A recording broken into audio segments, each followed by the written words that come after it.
Hi everyone, thanks for joining us. I'm Dave Singh from GEMSEN in Toronto. We're JL Audio's Canadian distributor if you're not aware, and we're happy to have you with us for today's webinar. Whether you're joining us from work or working from home like yourselves, your time is appreciated. We're doing part 2 of a 9-part series on DSP amplifiers, and this series of trainings was developed by the training department at JL Audio, who we're happy to have presenting to us today.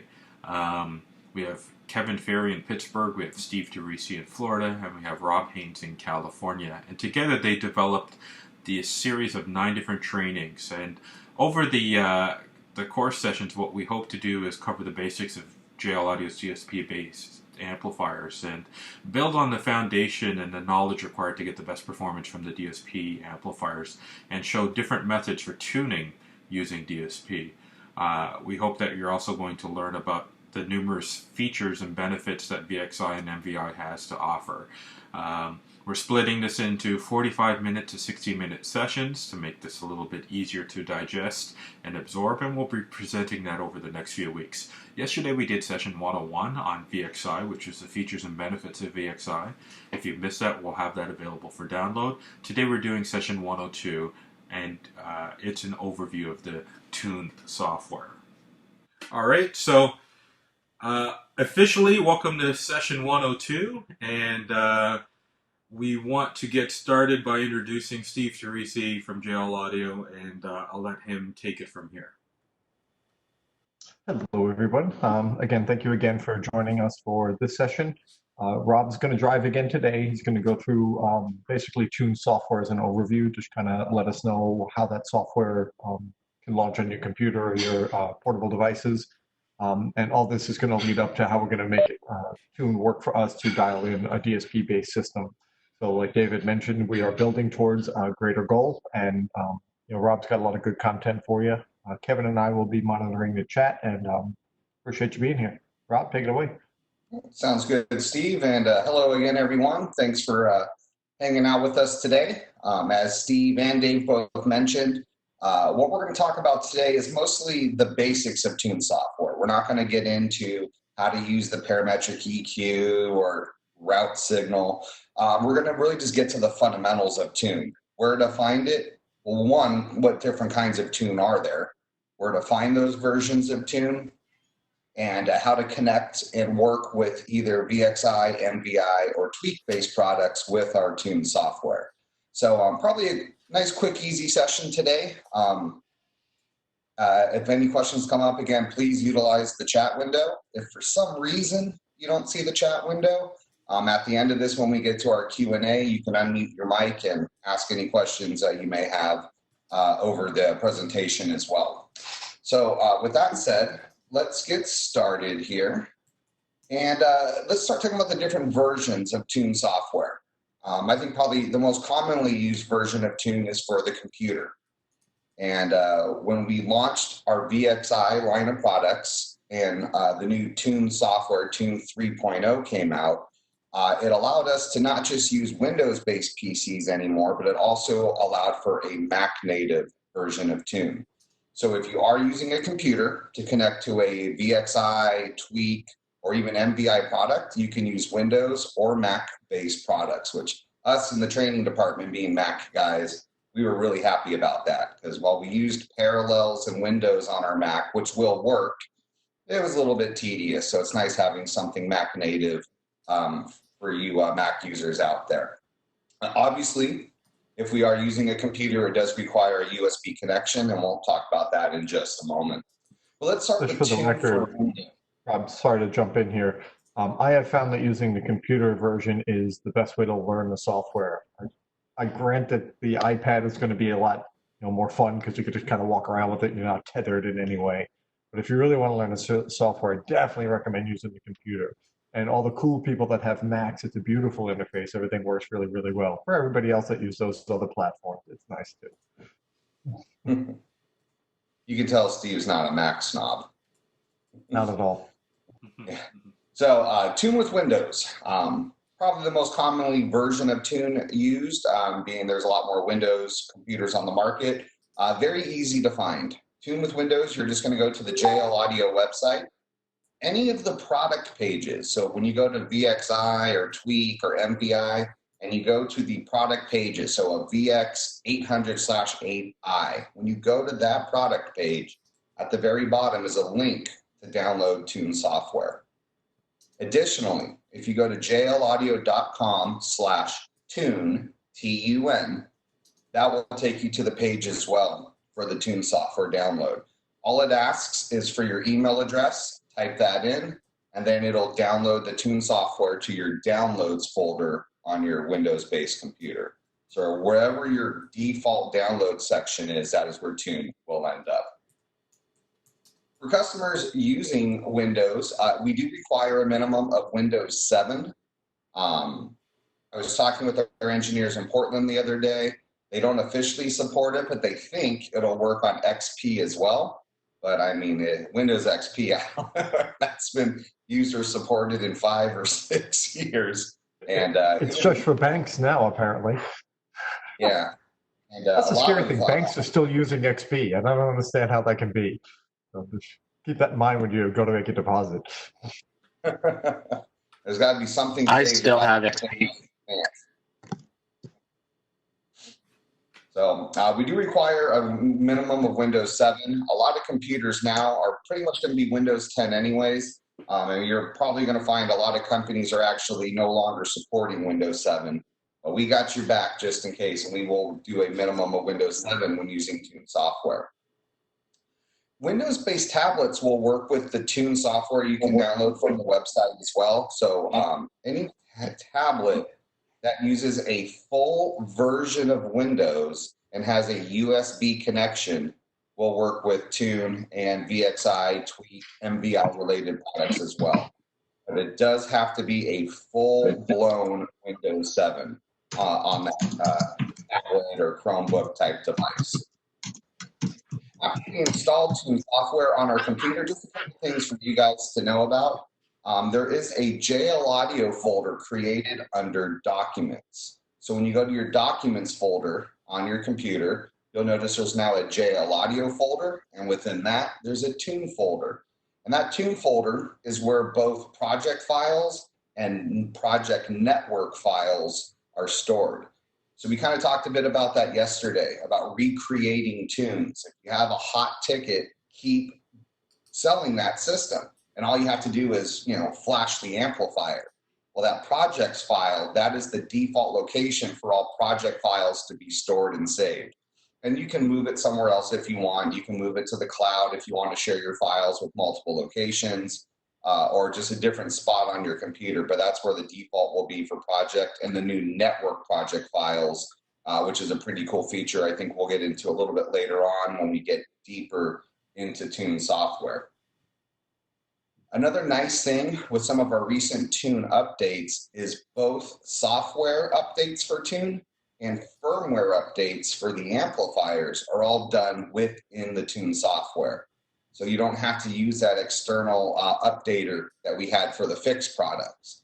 So now, as long as the computer is connected to the internet, when you launch TuN, it'll tell you when there's a new version of TuN available. That new version of TuN will also download new firmware. And when you plug into your amplifiers, it'll tell you, I have new firmware to put on this amplifier. The little sprocket in the software will turn gold. When you click on that, the firmware update button on that little pop-up screen can be clicked.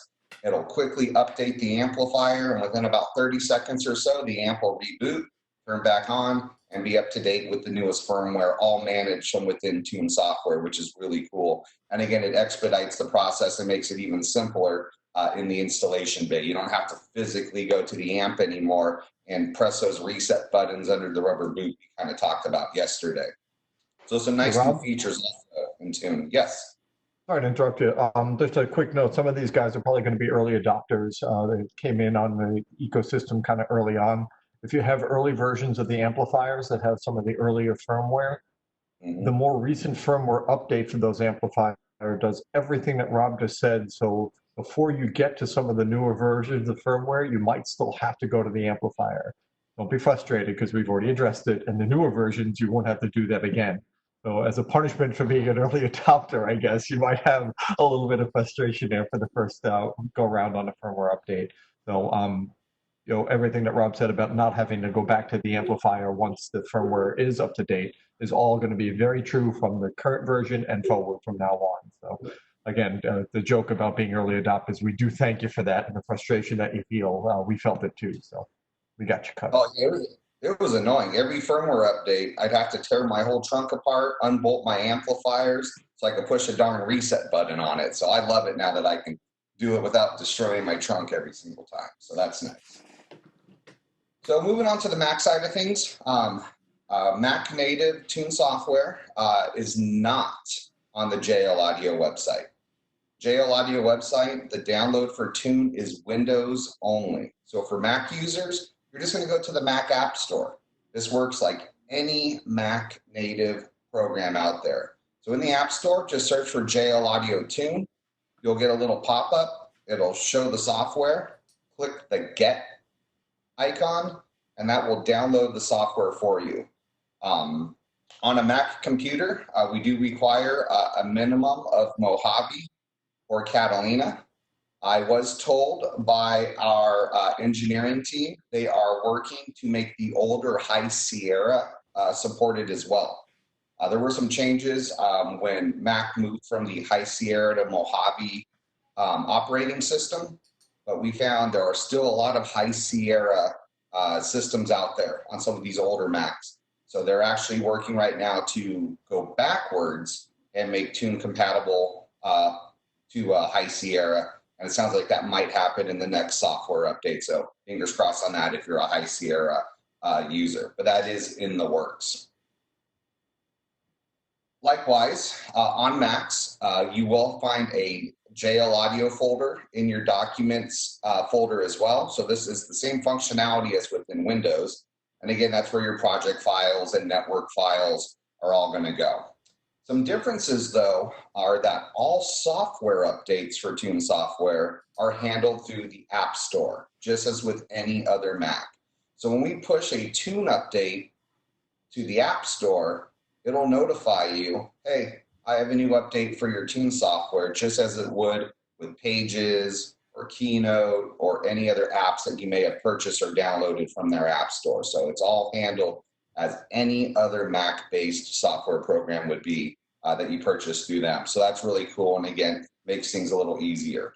Firmware updates for the amplifiers will still be done through TuN software, though.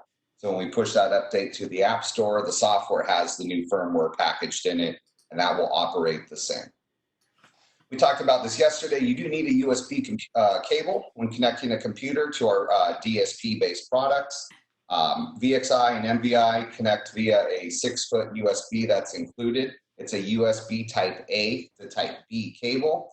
JL Audio sells an 18-foot model, and we talked about that again yesterday. The perk of our cable is there is a heavier gauge to compensate for the extra distance. USB has a recommendation of no more than 15 feet due to the amount of data protocol that's shared throughout the cable. So we went to a heavier gauge cable to compensate for exceeding that by 3 feet. And again, my recommendation is you stock these cables, you sell it to the customer, and you install it in the vehicle with the amplifiers and tuck it behind a kick panel, under the center console, behind a glove box, somewhere where it's easy to get to if the car comes back in for any maintenance or service or extra tuning, and that way you're not having to tear the vehicle apart every single time. So just my recommendation on that. So in addition to the computer, quick on that, by the way, we do have a little part that I think Dave may be able to help us out with. That it's like a panel-mounted USB connection. Now it's intended for like audio, like if you want to connect an audio thing remotely, but you could hide that in the vehicle and actually make a solid connection in a car or even in a boat if you use an MVI product. So in addition to the cable we do have like a panel-mounted USB connection port. So just a little something else. I think it's under marine products. I think that's where that typically comes up on our website. But like Steve said, that can be used for data as well. It's not just to use a USB stick into a product. So that's something that's really cool. So moving to the mobile side of things, we also introduced mobile versions of TuN software. TuN Mobile has very similar features to what you're going to find on the computer. You still have the setup tool, the mixer and router panels, the parametric EQ, level trim. There are a couple of small differences, but overall, the basic functionalities of a computer and a tablet are pretty darn close. So use whatever's convenient for you. Like Steve said, I personally find the computer easier to learn. And I think the flow is easier to work with, in my opinion, in the car. Being able to sit with a mouse pad and click and use arrows and not have to worry about touching something in the wrong spot. I mean, I got big fat fingers. So for me, I find the computer easier, but use what works best for you. So TuN Mobile is available for Apple iPads running iOS 11 or newer, and for Android tablets running Lollipop or newer. I believe that's Android 5.0. So again, our mobile platform, you can use it on older iOS and Android operating systems if it's an older device or for some reason the user hasn't updated to any of the newer platforms out there. TuN Mobile is available through both the Google Play Store and the Apple App Store. All you have to do is search JL Audio TuN, T-U-N, and it'll pop up for download. And again, just download to your device, be updated on your device, just like any other app would through the App Store that it's been purchased or downloaded from. So use what's best for you on the computer or the mobile side of things. Either one will allow you to do a full-blown tune. So later on in these seminars, when we get to the 10-minute tune and more advanced type tuning processes, you'll be able to use either TuN Mobile or TuN 3.1 on your computer. For the more basic setups, that's where TuN Express comes in. I think this is an important overlooked app. Just because a product like VXI has DSP in it doesn't mean we need to treat it like it's an IASCA super duper competition audiophile, product. Maybe we want to use VXI as just a damn good sounding amplifier on some passive speakers. There is nothing wrong with that. Just because DSP's in there doesn't mean you have to phase align everything perfectly to the driver's seat and have this crazy system. I think most customers, they don't want that. I find the more clinical a car is, the less fun it may be. And a lot of our customers, they want fun, they want loud, they want dynamic. So you don't have to get crazy. And that's where TuN Express is a quick and easy way to get in. You don't have to go active with speakers because there's a DSP. So the idea with TuN Express is you treat it like an everyday regular amplifier. You get in, you set it up so it can safely play, and you get out. And that's available for both Apple iPads and iPhones and Android tablets and smartphones. The reason we don't do TuN Express or TuN Mobile, I should say, on the phone side of things is it's an extremely small interface at that point. And some of the touch points, especially when you get into the crossover and the mixer panels, they're very small and close. And what we found during our beta testing was guys were touching the wrong thing and turning crossovers off. And now you have full range signal going to a tweeter. Or they were having a hard time doing the signal path routing, touching the little diamonds with big fingers. So TuN Mobile, it just wasn't a good experience on the phone. Sorry, Steve? Right.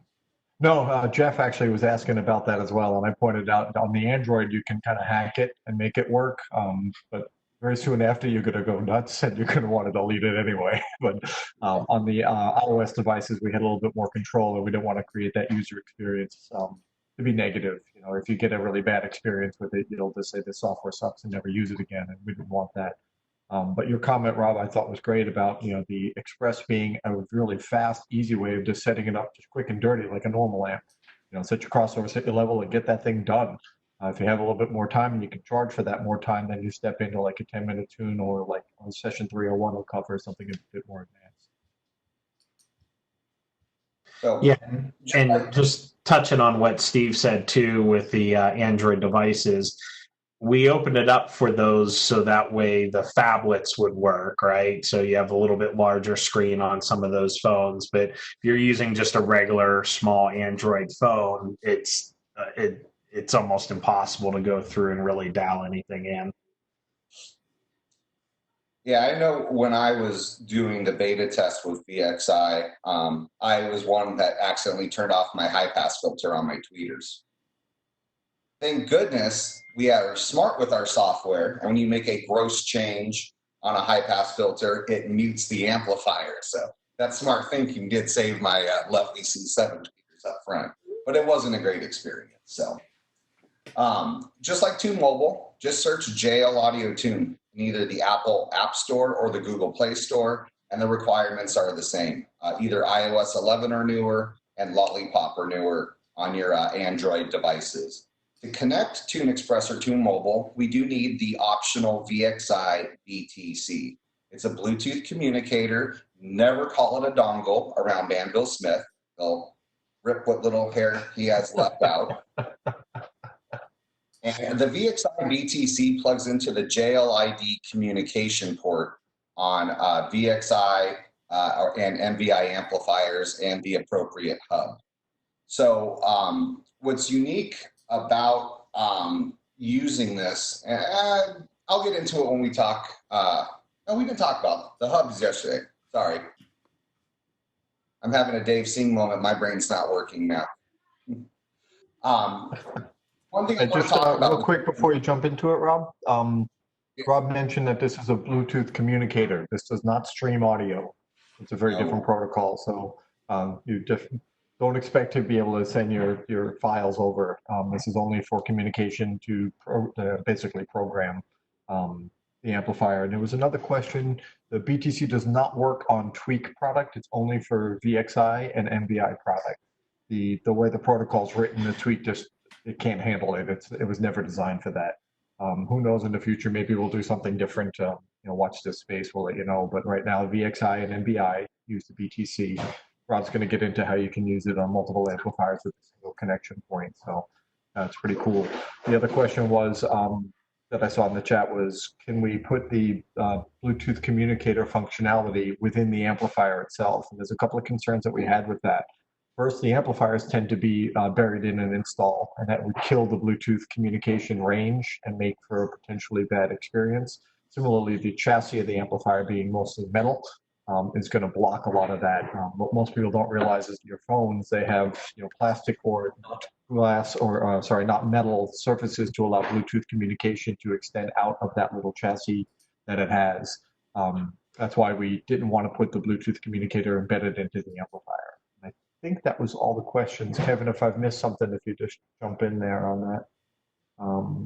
No, I think you're good with that. Let Rob know. Yeah. All right, so VXI BTC plugs into the communication port on your VXI amplifiers. I'm sorry, it's a control port that it plugs into. So the question that comes up often, though, is what if I have a DRC 205? So if we have a networked system and we have a VXI hub, we have 2 ports and 3 devices. So we're going to plug our hub, obviously, into the communication port on the amplifier, and the BTC plugs into the hub. This allows us to wirelessly integrate into all of the amplifiers. A DRC 205 in this situation will plug into the master amplifier, into the control port. And even though the DRC is plugged into the amp itself, the hub will still allow the DRC controls throughout the network. Plugging the BTC directly into the hub will also allow wireless controls. So in those more complex systems, BTC is going to plug into the hub, and then you'll use the DRC 205 in your master amplifier's control port, and that will allow you DRC control through the system and BTC control through the system as well.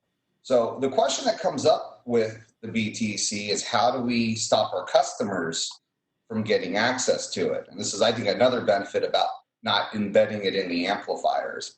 My opinion is the VXI BTC is not a part you ship to the, you don't sell it to the customer. I think it's a shop part that you attach to a 2x4 so it doesn't get lost or missing in someone's toolbox. And this essentially locks the customer out. We get asked all the time, can we lock the customer out? No, we can't. At the end of the day, they own the product. I know you go in and you do your work, but that'd be like an AC repairman locking you out of your air conditioning panel after he installed it or fixed something on it. So the nice thing about not leaving the BTC in the car and putting the amps in a place where the customer doesn't have USB access is we've essentially stopped them from going in and messing with your tune at that point. So, you know, do what's right for you, your customer, your business. Me as a former retailer that, you know, warranted stuff all the time from people going in and turning up the volume knob. I'm sorry, input sensitivity on the amplifiers. This not leaving this in there is a way to prevent that from happening. So that's just, you know, retail Rob mindset there. So one of the other nice things is that you actually connect through the application and not just pulling up your Bluetooth settings on your phone and making the connection with the BTC. You actually go into the what's that? We have a slide on that. This guy. All right, sorry. I wasn't trying to steal your thunder. I was just showing that your customers wouldn't just jump into it at that point. That was it. That is a very good. I guess it does complement what I was talking about, so I'll let it slide. Thank you. Obviously, we like to have fun with one another. It's a shame. It's good that I get to do work with Steve and Kevin on these webinars because very rarely, other than probably Knowledge Fest events, do we get to actually work a training together in the field. So I miss my interruptions. Some other things to know real quick about TuN software. When we are plugged in via USB or connected through Bluetooth, the DRC no longer will work. So turning the knob, pushing for presets, the LED itself, everything is disabled and overridden and controlled through TuN. That's why in TuN software, you'll see the little sliders on the side for your volume and subwoofer zone or balance fader, depending on however it's assigned. You'll control all of that through the software while connected to the amplifiers. Some other cool things to know about. Before you jump off of that, this is a really important pro tip. And if you forget everything else that Rob said, remember this. The software is going to show you the position of the two knobs where they are when you first connect to it. So if it's all the way up when you first connect to it and you lower those levels and you do all your manipulation within the software, when you disconnect, it's going to go back to the position of the physical knob. So if it was all the way up and you lowered it, when you disconnect, it's going to go back to all the way up, which can scare the ever-living crap out of you because it's going to be really loud at that point. So what I would recommend before you connect to the amplifier, turn those levels down. Maybe not all the way down, turn it down to a low enough point that you can just barely hear it. The reason I recommend that is when you disconnect and it goes to whatever the physical position is, if you hear nothing, you'll think something's wrong. So if you put it at a low level, you'll hear a little bit and say, that's right, I need to turn the volume up. But the more important thing is do not leave it all the way up because it'll get you. And if, let's say you're connected to your computer and the computer goes to sleep and loses connection, it'll jump. And that's one of the ways that we learned about this little weirdness. One of the engineers got up and had lunch, and while he was eating lunch in the break room, suddenly his audio system kicked on and it's really loud. So pro tip for you, free, no charge. That's very, very nice of you, Steve. A couple other quick things if you didn't know. TuN computer-based products, whether it's Windows and Mac, TuN mobile project files, whether iPad or Android, are all interchangeable with one another. So when we were testing this, I had created, when I was still in Florida, I created a project file on my iPad. I airdropped it to Steve, who opened it up. At the time, I think we were still running Parallels. He opened it up on the Windows platform on his computer. We started files on Windows and sent them to iPads. So whether you're on TuN Mobile or TuN 3.1, no matter which of those versions, those project files can all be shared. So if one of the guys in your bay is tuning on a Mac and the other guy is tuning on an Android tablet, they can still share files with one another. They're not locked down to that specific device. So you'll notice when you look at them, they're all a .proj and they're interchangeable. The ones that are not interchangeable are with TuN Express. TuN Express, as we'll talk about in a moment, it's a very basic file. So if you try to connect TuN Express to an amp that's already been dialed in by TuN Mobile or TuN 3.1, it'll actually stop you and say, hey, this is too complex. Do you want to just disconnect, or do you want to clean the amplifier and start with a basic type product? So just be aware of that when using TuN Express. So we've Just talked to about clarify that a downloading. little bit, hold on one sec, Rob. TuN Express, like Rob mentioned, has a limited feature set. And although TuN Express files are cross-compatible, if you do TuN Express on an Android phone and then do it on an iOS phone, it will see it. When it won't see it is if anything has been changed using a higher version of the software. So if it's on a tablet or the computer, Express can't replicate the changes that have been done with some of those higher level packages. So it'll simply say, like Rob said, you can either wipe the app clean and start over with this new Express file, or don't open it at all and go get the tablet or the computer, which is what I would recommend. Sorry, Rob. Oh, perfect. That's a good point. So we've talked about installing the computer or the software. We've talked about the tools needed to connect. So what I want to do real quick is just kind of run through what TuN software looks like after you launch it on the computer, and then also how to connect via Bluetooth with TuN Express. So when you first launch TuN 3.1 on your computer, you'll get a pop-up screen that's a new project file. This will, after we connect to an amplifier or pick the simulation mode we want to use, it'll ask for some basic information, the vehicle. What's the project name? My recommendation for project name, probably the customer's name and their vehicle, or if it's a go-to type system, F-150 C7 project. That way it's easy to find if you have to keep going in for these specific files.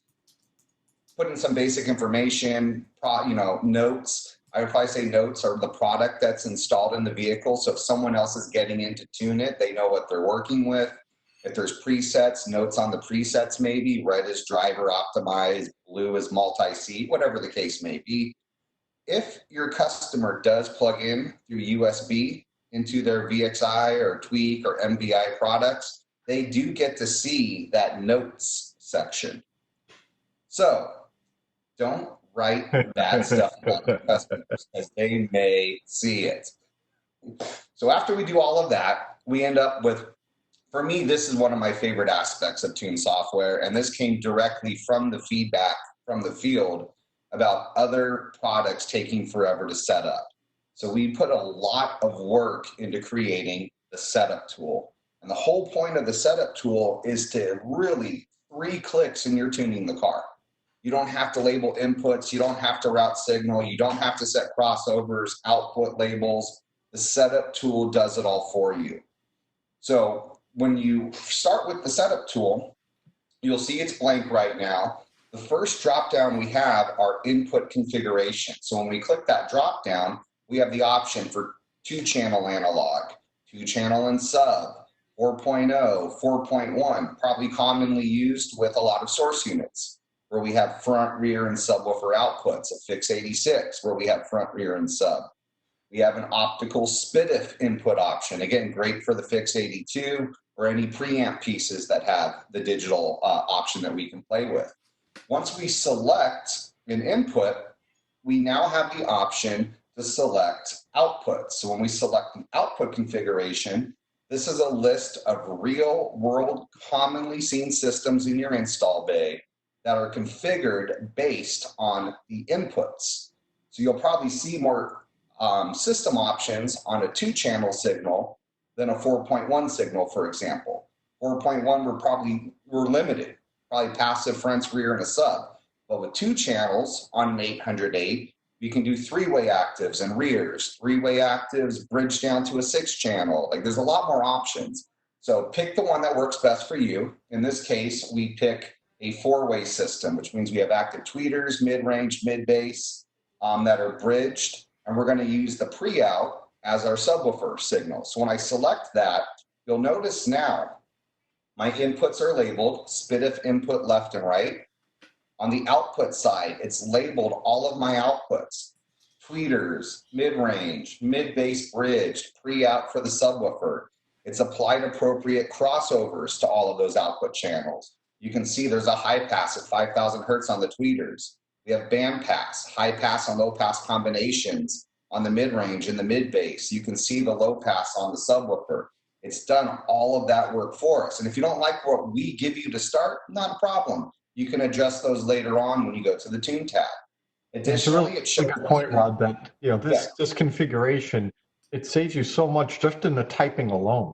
So if the Yes. configuration is not perfect for you, it's not like written in stone. You can just go in and edit all of this. This is just a really quick way of setting up the most common systems. And, since you guys can download the simulation version, any version has simulation, and you can actually click around and play with these different settings. You could see all the different combinations to determine if it's going to address what you need even before you get the amp installed. So it's the setup tool, like Rob mentioned, is just invaluable. It just saves so much time. Sorry, Rob, I love that tool so much for just the typing savings alone. I personally always use the setup tool, like you said, Steve.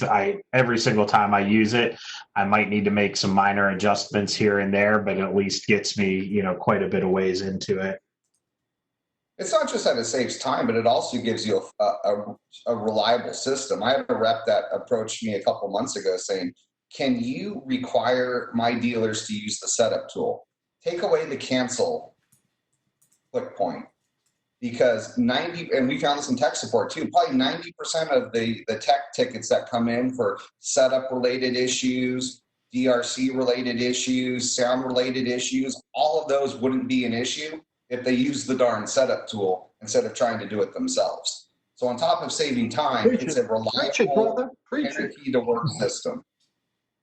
So in addition to all of that, it also shows you the DRC assignment. So in this case, you can see master volume works for everything, and the outer knob works for the subwoofer pre-outs. This is also where we can do our initial speaker distance measurements to do the initial delay. TuN uses an algorithm that figures out which speaker's delay has the furthest delay, and then adds appropriate delay to every other speaker so it hits the sweet spot at the same time. We click OK, and we're now ready to tune the car. So when we launch TuN, we have a couple of tabs that we're going to see here. The setup tab, most of this is already done if you use the setup tool, but this is where the signal path routing is. This is where we can make changes to the DRC, rename outputs and inputs if needed, input sensitivity, which we'll get into a little bit later on when we get into the tuning process. The TuN tab, this is where the magic happens. This is where anything you're going to use to tune the vehicle is on this tab. This is where you're going to find your equalizers, your crossover, any delay, polarity related adjustments, your level trim outputs. So all of that is going to be found on the TuN tab. And you can again see on the right side, we have the sliders that mimic the DRC controls when you're in the software. So you have the middle and the outer knobs that can be controlled on those up and down sliders, individual channel mutes. The red icon is a master mute for all channels. If we're using a hub, we also have the oh crap button. Yes. That master mute, the oh crap button. If something's going wrong and you can't figure out what it is, just hit that button, everything mutes. So, oh crap, hit it. Just go, and it kills everything. Yep. On the network tab, this will show all of the amplifiers that are plugged into your VXI hub. Gives some cool schematics, voltage at the amplifier, temperature, power supply temp, shows the presets on the amplifier. So just, this also is how we tune the different amps. You just double click on the amp you want, TuN closes and reopens, and you're tuning that amplifier instead of having to plug in individually, which is, again, a nice feature of the VXI hub. And essentially, it'll reskin the interface to match whatever amplifier you double clicked on, like Rob mentioned. Some improvements that we did for 3.1 is we allowed now a single amp. You can open a network tab and still see some of those details and functionality that's happening on the amp level, which is kind of nice to check temperature, and you can do the individual stuff on it. It's a nice little addition. Also, real quick, in simulation mode, if you're designing a system for a car that's got multiple amplifiers, or you can use more than one through TuN software, you can actually configure the network in simulation mode. You can actually build all of that and save that, which is a nice thing. Saves a lot of time. Yep. So moving on to TuN Express real quick, as Kevin mentioned earlier, this is actually how you connect to the BTC. You're not going to go into your settings and search for Bluetooth devices. When you launch TuN Express or TuN Mobile, you'll see a screen like this where you'll have either VXI or MBI simulation modes. And above that will be the VXI BTC if it's in the car and in pairing mode. After you connect and select the BTC, click OK. and it takes us to the initial setup screen. So in this case, we're connected to a VX 400/4i. And the whole idea for this app, as I mentioned, it's quick and dirty. We're going to treat this like a regular amplifier. We actually designed the software to mimic the top plate of an XD V2 amplifier. Everything's labeled the same. There are, phantom switches, if you will, to mimic the physical switch you would turn on based on how many channels of input you have, what's the DRC doing, how does the amp wake up. All of that stuff you would do on a regular amp for setup on our amplifiers at least is on this first screen right here. If we click on the little arrow or the right pointing arrow on the bottom, that takes us to the next screen. This is where we set our crossovers. So again, we're going to treat this like a regular amp. So if this was for, a pair of passive component speakers or coaxials, set the high pass filter at 80 hertz. You can either slide that orange bar left and right to change your frequency, or you can just touch the box and type in 80 hertz if that's what you wanted. So this is where we set up our crossover points. Also where we set up our input sensitivity. That left slider with the yellow number 7, you're just going to play a appropriate sine wave for that channel. Slide the slider up and down until you get the largest number that yields a yellow box. If it's red, we're overdriving the inputs. Solid yellow means we have a strong non-clip signal. Likewise, one of the cool features with VXI is, since it's onboard DSP, we have level trim output as well. So we have output trim as well, which is not set in this image, but that's what the 0 dB slider is. So after your input levels are set, turn that all the way up until you're at the largest number that doesn't turn red. If you do that, you'll have perfect input sensitivity and maximum non-clipped output performance. So your customer will get every little bit of power out of that amplifier and hopefully not damage their speakers. But again, that's a really key point that we have an advantage of, but it does add some confusion. So I just want to take a second to reiterate what Rob just said.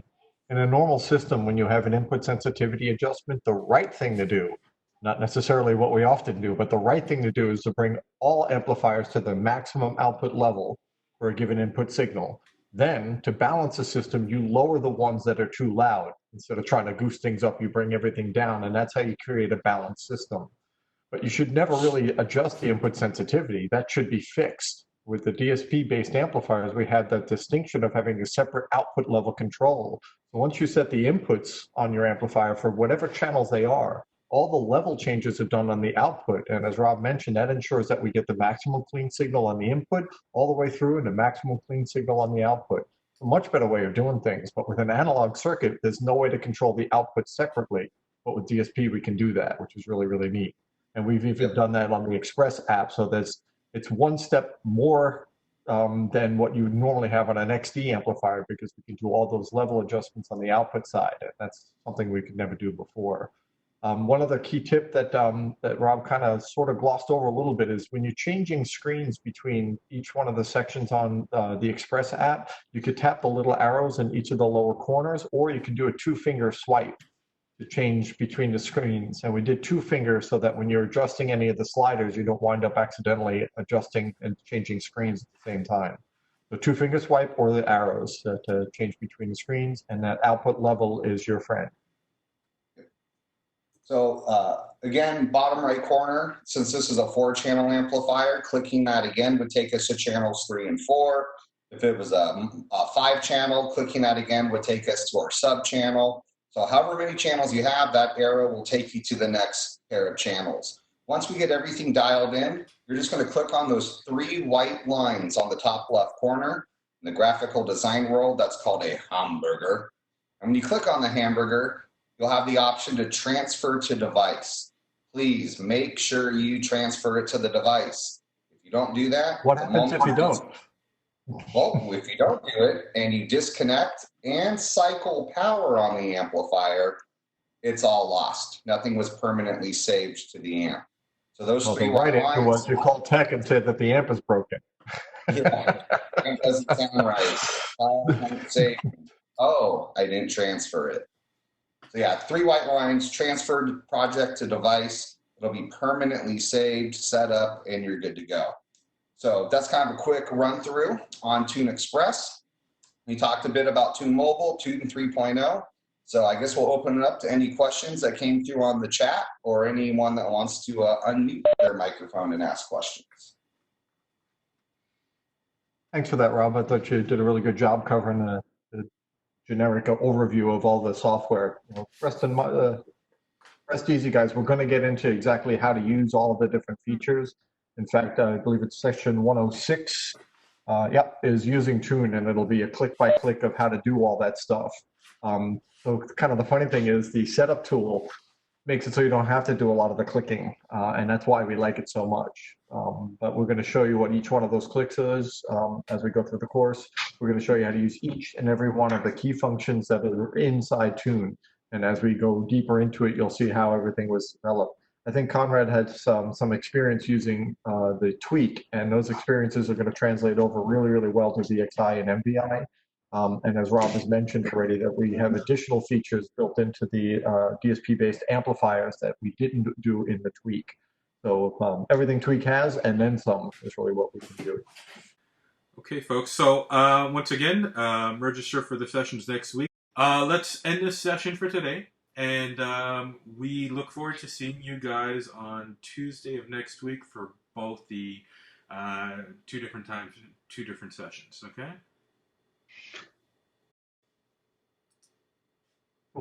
Thanks, everyone. Bye. Thank you. Thank you. Bye-bye. Thanks, guys.